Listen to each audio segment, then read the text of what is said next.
입니다. 잠언 24장 1절로부터 10절.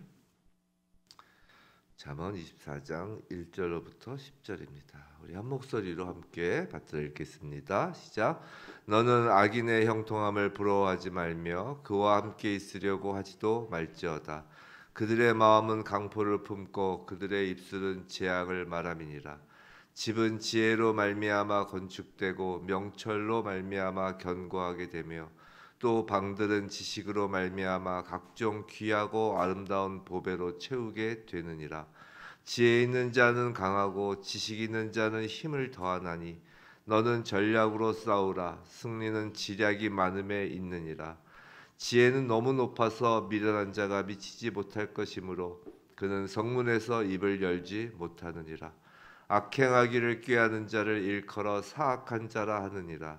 미련한 자의 생각은 죄요 거만한 자는 사람에게 미움을 받느니라.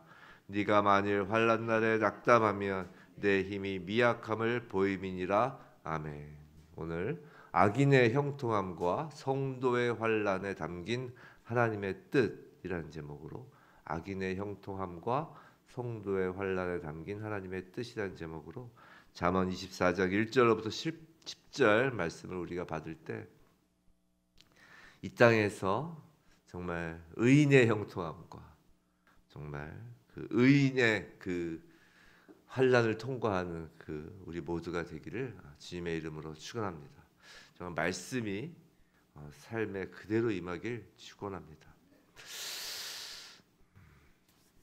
사실 이 잠언 말씀은 뭐 다른 성경 말씀도 다 그렇지만 이 목사의 설교가 전부가 아닙니다.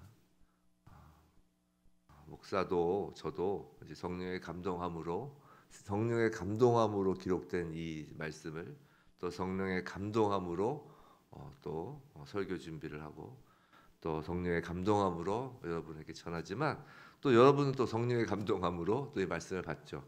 하지만 또 이 말씀을 또 읽으시면서 우리 성도님들 각자가 또 성령의 감동함으로 또 이렇게 묵상하며 읽어 나가는 것입니다. 왜 이런 말씀을 드리냐면 특히 잠언 말씀은 너무 설교에만 확 매몰될 필요는 없다는 것이에요. 물론 설교가 그렇다고 중요하지 않다는 건 아닙니다. 우리가 모든 성도가 하루에 같은 구절을 가지고 이렇게 말씀을 받고 그것을 묵상하면서 서로 나눌 때 각자 나눔과 묵상 내용이 다를 수 있다라는 것을 좀 말씀을 드리는 것입니다. 또 그래서 더욱 풍성하게 말씀의 은혜를 우리가 나누고 누리는 것 같습니다. 이 아침에도 이 말씀을 가지고 우리 성도님들께 주시는 하나님의 각자의 음성을 듣고 또 그것을 또 나눔이 필요한 부분을 또 서로 나누며 우리 말씀을 더욱 풍성하게 말씀의 은혜를 누렸으면 좋겠습니다. 자, 오늘 본문은 형통함으로 시작해서 환난으로 마무리되고 있어요. 1절에서 형통함으로 시작해서 10절 환난으로 끝나고 있죠. 솔직히 형통함을 싫어하시는 분 계세요? 솔직히 여기서 이야기하는 형통함은 세상의 형통함을 이야기하는 겁니다. 세상의 형통함을 싫어하는 사람이 있을까요? 그리고 솔직히 환난을 좋아하는 사람이 있을까요? 그런 사람은 없을 거예요.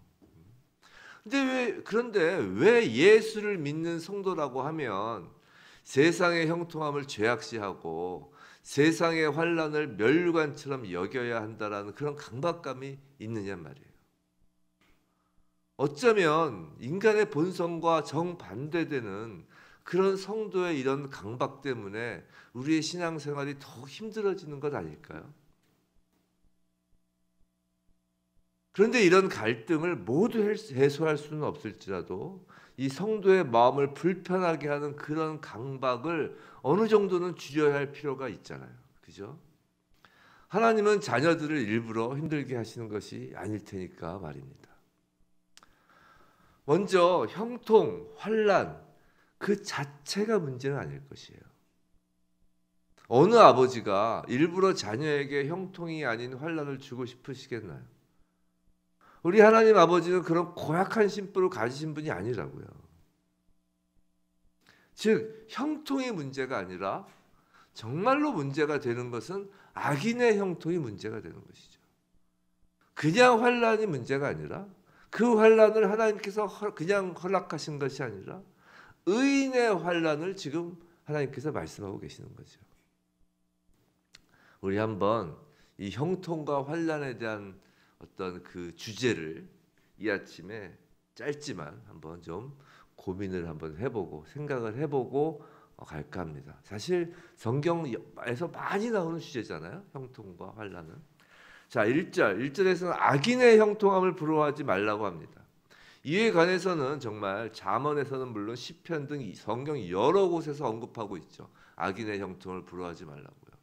근데 우리는 이 구절을 보면서 언제나 그 우리 주변에 형통해 보이는 사람들이 악한 사람인지 아닌지를 먼저 생각한다는 것이 문제예요. 특히 자신이 현재 형통한 삶을 살고 있지 않다고 여길 때 더욱 그렇습니다. 하지만 정말 중요한 것은 다른 사람이 아니라 바로 나 자신이 하나님 앞에서 정말 의인답게 살고 있는지 여부가 정말 중요한 거 아닐까요? 특히 재물이나 아주 솔직히 이야기를 합시다. 재물이나 사회적 지위 등을 성취하는 일에 있어서 조금도 죄가 섞이지 않고 의롭게 행하고 있느냔 말이에요. 우리가 이 땅을 살아가면서 재물도 얻어야 되고 사회적 지위도 어느 정도 추구하잖아요. 근데 그것을 하는 데 있어서 조금도 죄가 섞이지 않고 의롭게 행하고 있느냔 말이에요. 솔직히 그 부분에 대해서 자신 있게 그렇다라고 손드실 분은 흔하지 않을 것입니다. 3절에서 보시면 지혜로 집을 건축하고 명철로 말미암아 견고하게 된다고 하고 있어요. 또 4절에서는 방마다 지식으로 말미암아 각종 귀하고 아름다운 보배로 채운다고 합니다. 자, 여기서 지혜, 명철, 지식이라고 말하고 있는데 이것은 지금까지 잠언을 통해 살펴본 것과 같이 하나님으로부터 오는 지혜, 명철, 지식이겠죠.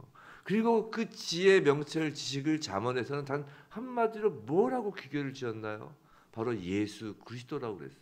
즉 그것들은 예수 그리스도로 귀결되는 것을 우리는 지금까지 배웠다고요. 자, 무슨 말이냐면 우리의 집을 지혜로 건축한다는 것은 예수로 세운다는 것이에요. 우리의 집을 예수로 세우고 또 그 방들을 지식으로 채운다는 것은 그 방들을 또 예수로 채운다는 것이에요. 6절 계속 보시면 너는 전략으로 싸우라 승리는 지략이 많음에 있느니라. 자, 승리를 위한 전략 지략도 또 7절 지혜는 너무 높아서 미련한 자가 미치지 못할 것이다. 미련한 자가 절대 다다를 수 없는 지혜 마찬가지잖아요. 다 예수 그리스도라고요. 즉 우리의 모든 삶의 주인이 내가 아니라 진리이시고 지혜이신 예수이어야 한다는 말을 지금 3절부터 7절까지 쭉 이야기하는 것이라고 볼 수 있는 것이에요. 그것이 재물을 얻는 일이든 사회적으로 높은 지위에 오르는 일이든 모든 일에 있어서 하나님 앞에서 의롭게 사는 길이란 모든 삶의 주인이 내가 아니라 예수이어야 한다는 것이죠. 그와 반대로 나 자신이 인생의 주인이 되어 행하는 자들은 겉으로는 아무리 선하게 보여도 사실은 8절에 악행하기를 꾀하는 자이고 9절에 미련한 자, 거만한 자라는 것입니다. 사람은 스스로에게서 선한 것이 하나도 나올 수 없기 때문이에요. 우리 안에선 선한 것이 단 하나도 없기 때문입니다. 그렇다면 과연 이 세상에 의인의 형통함이란 것이 있을 것인지 의문이 들지 않을 수밖에 없어요. 하나님께서 의인이라고 칭하시는 이유는 칭하여 주신 까닭은 우리에게 의의 옷을 입혀주셨기 때문에 그리하신 것이잖아요. 즉 우리 자신을 하나님께서 보시며 하시는 말씀이 아니라 예수 그리스도를 통하여 우리를 보며 하신 말씀이 너희들이 의인이다라는 말씀이잖아요. 그게 칭의잖아요. 예수를 통하여 우리를 보시며 의롭다 하시는 거잖아요. 무슨 말이냐면 솔직히 눈에 보이는 형통함으로는 그 형통한 사람이 의인인지 아니면 악인인지를 인간은 구별할 수 없다는 것이에요. 예수 그리스도를 완벽하게 자신의 삶의 주인으로 삼은 사람, 즉 100% 성화에 도달한 사람이 이 땅에 존재하지 않는 한 솔직히 의인의 형통함이란 이 땅에 있을 수 없다라는 것이에요. 그렇잖아요. 우리 계속 악인의 형통함을 부러워하지 말라라고 하니까 계속 주변만 돌아보면서 나보다 잘 나가는 사람 배 아파하지 말라라는 말 정도로만 이야기를 듣지만, 그것이 아니라 이 땅에는 모두가 악인의 형통함이라는 것이에요. 즉 1절에 악인의 형통함을 부러워하지 말라는 말씀은 모든 사람의 형통함을 부러워하지 말라는 말씀과도 같다는 거라고요.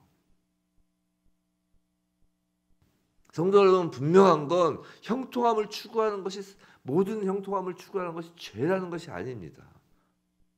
형통함을 추구하는 것이 죄가 아니라 예수 그리스도라는 그 기준에, 그 하나님께서 정하신 그 너무나 높은 기준에, 그 신적 기준에 우리의 삶의 모양을 맞추려고 추구하지 않는 것이 죄라는 것이에요.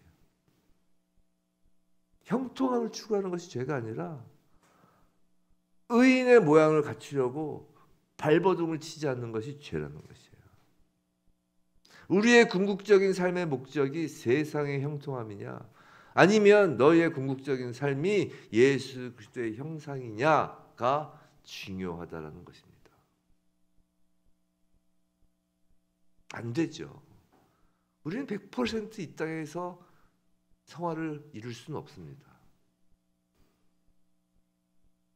하지만 하나님께서는 우리를 먼저 의인이라 칭하시고, 그리고 그 100%의 예수의 기준에 맞추어 한 걸음씩 한 걸음씩, 한 계단씩 한 계단씩 걸어 올라가기를 바라시는 거예요.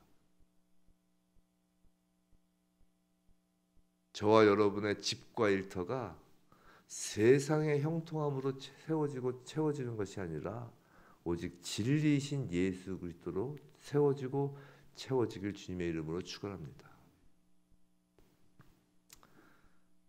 자, 10절에서는 내가 만일 환난 날에 낙담하면이라고 합니다. 자, 여기서의 그 말씀의 상대방은 지금 너라고 하고 있어요. 너. 즉 이 말씀을 받는 자녀를 뜻하는 것입니다. 환난은 누구나 당할 수 있는 거예요. 그런데 본문에서 말씀하시는 그 환난은 자녀의 환난, 즉 성도의 환난을 이야기하는 거라고요. 성도의 환난, 우린 성도가 아닌 자의 환난에 대하여 그렇게 관심을 가질 필요 없어요. 뭐 저 사람은 예수 안 믿으니까 저런 환난이야, 그런 생각조차 하실 필요 없어요. 환난은 누구나에게 있지만, 마치 누구나 형통함을 추구하는 것처럼 누구나에게 환난은 존재하지만 성도 이외의 환난에 대하여 우리가 관심을 이렇게 막 가질 필요가 없어요. 그냥 긍휼히 여길 뿐입니다. 근데 성도의 환난은 관심을 가져야 돼요. 그것 또한 다른 사람의 환난이 아니라 나 자신의 환난에 대한 것이겠죠. 왜냐하면 성도의 환난은 하나님의 자녀의 환난이기 때문이에요. 하나님의 자녀에 대한 환난은 하나님 안에서 분명한 목적이 있다고요. 그렇다고 하나님 안에서 분명한 목적이 있다는 이 말이 하나님께서 환난을 일부러 당신의 자녀에게, 성도에게 주신다는 말이 아니에요. 일부러 주신다는 말씀이 아니에요. 이건 마치 사탄이 예수 그리스도를 십자가에 못 박아 죽이려고 한 것이 하나님 안에서 그 사탄의 그 계획이, 그 계획가 하나님 안에서 예수의 존귀함을 드러내고 인류 구원의 통로로 목적 삼으신 것처럼 마찬가지입니다. 성도의 환난도 하나님이 주신 것은 아니지만 하나님 안에서 분명한 목적이 있다라는 것이에요. 참사 한 마리도 하나님 허락 없이는 떨어지지 않는다 하셨는데, 하물며 하나님의 사랑하는 자녀에겐 말할 필요도 없는 것이에요. 성도의 환난, 고난에는 여러 가지 목적이 담겨 있는데 오늘 그걸 다 말씀드릴 수는 없고, 우선 쉽게 우리가 생각해 볼 수 있는 것은 그 고난을 통해서 여전히 죄가 가득한 세상에 우리가 살고 있음을 깨닫는 거예요. 우리가 고난, 환난 가운데 있다는 것은 죄가 가득한 세상에 살고 있다는 것을 깨닫고, 그래서 그 세상을 긍휼히 여기라는 것이에요. 그리고 영원한 하나님 나라를 소망하고 그 영원한 하나님 나라를 전하기를 힘쓰도록 하라는 그 목적이 담겨 있어요. 우리의 환난을 통하여 세상을 긍휼히 여기라는 뜻이 있다니까요. 아, 세상은 역시 죄 가운데 있는 것이구나. 그리고 이 땅에 너무 소망을 갖지 않고 이 땅의 형통함을 너무 추구하지 않으며 하나님 나라를 소망하며 살 수 있게 한다고요. 근데 그 성도의 환난에서 정말 중요한 것은 오늘 10절입니다. 내 힘이 미약함을 보이는 거예요. 10절. 내가 만일 환난 날에 낙담하면 내 힘이 미약함을 보임이니라. 이 말은 환난이 있어야 그제서야 자신의 믿음이 어느 정도인지를 확인하게 된다는 것이에요. 솔직히 형통함으로는, 세상의 형통함으로는 내 신앙이 어느 정도인지, 내가 어느 정도 지금 성화를 이루어가고 있는지, 예수를 믿는다는 고백이 하물며 그 고백조차 입술로만 내가 한 것인지 아니면 진심으로 한 고백인지 세상의 형통함으로는 알 수가 없어요. 알 수 없습니다. 솔직히 우리가 예수를 믿게 되는 그 과정에서는 처음 예수를 믿을 때 보면 사람마다 상황이 다 다른 처지에서 예수를 믿어요. 누구는 고난 가운데 있을 때 정말 붙잡을 데가 없어서 누구의 손을 잡고 교회에 나와서 예수를 믿게 되는 경우도 있고, 누구는 뭐 정말 친구 따라 이렇게 가서 예수를 믿는데 고난이나 그런 거 없어도, 특히 어릴 땐 그렇죠. 어릴 땐 이제 그렇게 고난이 없어도 이제 부모 손 잡고 가서 이제 점점 예수를 믿고. 여하튼 사람마다 예수를 처음 믿는다고 고백하는 그 배경은 다 다르지만 공통점이 하나 있어요. 신앙생활 가운데 그것은 환난이 누구에게나 있다는 거예요. 성도는 반드시 신앙의 삶 가운데 고난과 환난이 놓여 있습니다. 그리고 그것을 통하여 내가 어떠한 배경으로, 어떠한 그 상황으로 처음 예수를 믿는다고 고백한 그 고백이 진짜 믿음의 고백인지가 드러나는 거예요. 그 환난과 고난을 통해서. 형통함으로는 절대 알 수 있는 방법이 없어요. 오직 시련과 고난만이 믿음과 신앙 인격을 테스트하는 방법이라고요. 성경에 다른 방법이 제시된 것이 없어요. 성경에 다른 것이 있지 않습니다. 그래서 모든 믿음의 선진들, 그 히브리서에 나오는 그 모든 믿음의 선진들은 다 고난과 환난을 통과하여 자신의 믿음을 증명하였던 자들이에요. 예외가 없어요. 그리고 고난이 유익인 까닭도 여기에 있습니다. 환난을 통과하여 성도 스스로도, 나 자신도 내 믿음의 정도가 입증되면, 어느 정도 입증이 되면서 그 더욱 믿음을 키워가는 거예요. 만약 환난으로 우리가 낙심하게 되었다고 합시다. 그럴 수 있어요. 어떻게 환난이 오는데 낙심이 안 될 수 있겠습니까? 낙심합니다. 그렇게 낙심하면 아직 이 정도밖에 내가 안 되는구나 라면서 자신의 미약함을 깨닫고, 오늘 본문처럼 그렇죠. 자신의 힘이 약함을 깨닫고 더욱 하나님의 은혜를 갈구하는 거예요. 이렇게 믿음이 키워지는 거예요. 네? 환난으로 낙심해서 주저앉고 뒤로 돌아가는 것이 아니라 아직 이 정도밖에 안 되는구나 나는. 그러니까 내가 은혜가 필요하지 라고 은혜를 갈구하는 거라고요. 또 만일 환난 가운데에서도 하나님을 전적으로 신뢰하며 낙심하지 않은 나의 모습이 발견되면 하나님께서 나 같은 사람을 그래도 여기까지는 키워주셨구나. 나의 믿음을 여기까지는 키워주셨구나 라며 하나님 앞에 나가 감사할 수 있는 거라고요. 즉 성도에게 환난이란 은혜의 통로가 되는 것이고, 성도에게 환난이란 정말 아이러니컬하게도 감사의 이유가 되는 것이에요. 하나님은 하나님의 사랑하는 자녀들에게 정신 승리를 요구하며 환난을 허락하시는 것이 아니에요. 우리에게 정신 승리를 해라라는 것이 아니라 그 환난을 통하여, 그 환난이 바로 은혜의 통로, 감사와 기쁨의 통로로 그 환난을 허락하신 것을 믿으시기 바랍니다. 사랑하는 성도 여러분, 우리는 예수 그리스도를 믿는 하나님의 자녀입니다. 예수 그리스도를 믿는 하나님의 자녀예요.